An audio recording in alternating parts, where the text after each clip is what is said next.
తరగతి పరీక్షల్లో విద్యార్థులకు ఎలాంటి అసౌకర్యం కలగకుండా ఏర్పాట్లు చేయాలని అధికారులను ఆదేశించారు ఏపీ మంత్రి గంటా శ్రీనివాసరావు. ఈ నెల 21 నుంచి 10వ తరగతి పరీక్షలు ప్రారంభం కానుండడంతో డీఈఓలతో వీడియో కాన్ఫరెన్స్ నిర్వహించారు మంత్రి. ఏర్పాట్ల విషయంలో ఏమాత్రం రాజీ పడొద్దని ఆదేశించారు గంటా.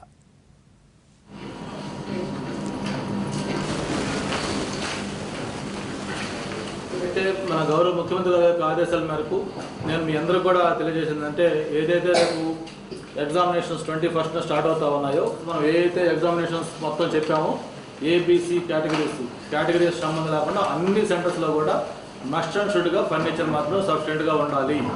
ఏ ఒక్క పిల్లవాడు కూడా ఫర్నిచర్ లేకుండా కింద కూర్చొని లేకపోతే చెట్టు కింద కూర్చోనో లేకపోతే మాలు ఈట్ల మీద కూర్చొనో రాశారంటే మాత్రం అది నేను ఒప్పుకోదలుచుకోలేదు.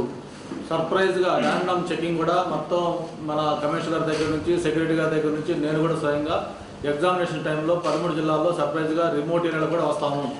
ఎక్కడన్నా పిల్లలు అటువంటి ఇన్సిడెంట్ జరిగి పిల్లలు కానీ ఫర్నిచర్ లేకుండా కింద కూర్చొని ఎగ్జామినేషన్ రాస్తుంటే కన్సర్న్ డిస్ట్రిక్ట్ ఎడ్యుకేషన్ ఆఫీస్తో పాటు ఎంఈఓతో పాటు అందరి మీద కూడా యాక్షన్ ఇన్స్టిట్యూట్